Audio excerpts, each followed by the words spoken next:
I mean, listen, I'm not going to compare the podcast to the Kong, which is an established company, but I will say, shout out to Mitch. I consider myself a pretty independent guy. I hate group projects. I'm that guy he was talking about who hates group projects. I don't Right. mess with it. But it is so much more comforting doing something with somebody you trust too.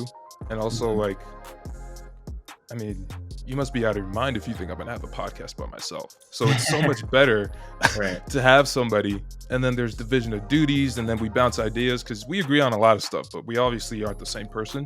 So Right. like over time, things change, and you have to discuss it, and you grow and challenge each other. And it's I don't know. I think it's cool. I think it's pretty cool. Yeah. So that was a No, nice topic. absolutely. Yeah. Yeah. No, having a business partner is great. The solo entrepreneurship stuff is hard. I feel like it can be rewarding in some ways because you really do have like complete creative control, which can be like cool. Like, I mean, in those cases, like the project really is like a direct representation of like, or an extension of you, really, you know? You make the decision of every creative decision is yours. So there's cool parts about solo entrepreneurship, but I do feel like it really like takes like a very, I don't know, like specific type of person to do it. You like, and maybe for your first business, it would definitely be better, I think, to have a business partner. Maybe after you've had some success, and you are a little bit more confident in yourself and your decision making and stuff like that, maybe you can do like solo entrepreneurship like a little bit easier. Because I feel like in that case, maybe you are like taking those steps a little bit more confidently. But it's still like really hard, I'd say.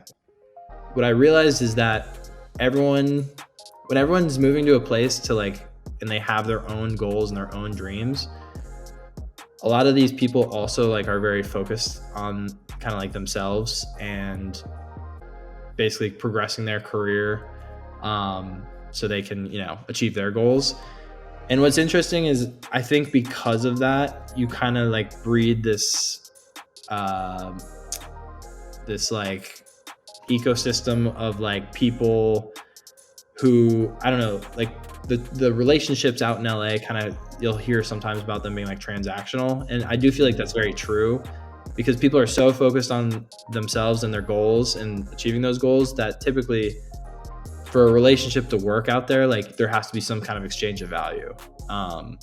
Maybe this guy's got a lot of followers and this guy can get you into clubs. So like they can be friends because like, the club guy needs the follower guy to look good when he gets him into the club. And then the follower guy needs the club guy to get him into the clubs. So it's just like, I feel like friendships like aren't really based on like, do we just fuck with each other? Like, you're cool, I'm cool. Like we just enjoy each other's energy. It's really like very value based, like transactional kind of, which kind of sucks.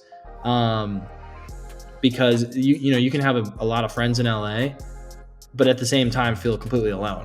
Because you know what I mean? Because like everyone's just not really your friend. They're like just kind of your friend for as long as you can give them value. And as soon as you can't give them value anymore, then it's like they're not really your friend. So like, and I didn't really actually learn that lesson until I moved back to Ohio. And I started meeting Ohio and Midwest people again. Cause then I was like, oh shit, wow. Like, yeah, nobody here cares about what I do or like what value I can provide them. They just think I'm like cool and funny or whatever. And like, that's why they want to be my friend. And it's just so much better to like have a relationship that's based on that versus who are you and what do you do? And I feel like dating is kind of the same way too. And like in LA, dating can kind of just be, it's like very status based and all this stuff, like who you know and stuff. But yeah, dating here, it's just like girls are just like, do you make me laugh? Right. Whatever. Like, it's just based on different things.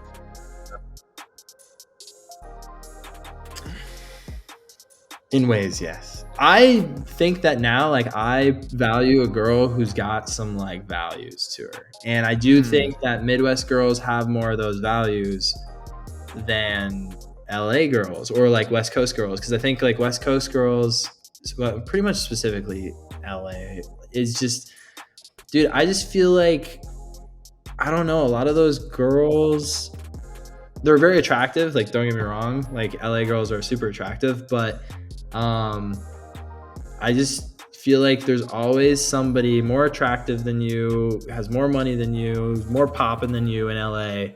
And the reality is like, if those girls don't have like strong values, like it's kind of like on to the next one when that next guy comes. You know what I'm saying? Like, I feel like you can't like keep a girl very easily in LA, unless like, I don't know, like I guess unless she really likes you or just like she's really value driven.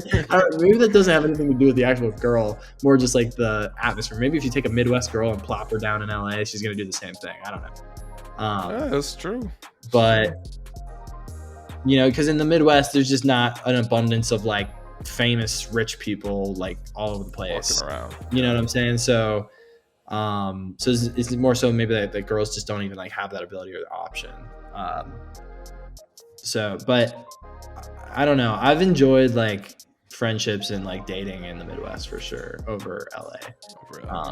And I think like honestly, like if I do like settle down eventually with somebody and like decide like, all right, I'm gonna date this person, I feel like it's probably gonna be somebody from the Midwest versus West Coast.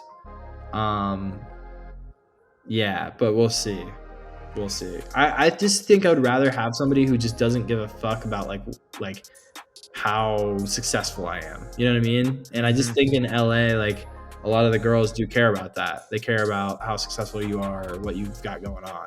And in here in the Midwest, it's like, I don't know, they just don't care. It's not as important of a thing. It's cool for sure. But, you know, like obviously I think every girl is going to value like a successful guy. But this is not as important. So yeah, for sure. I have a question.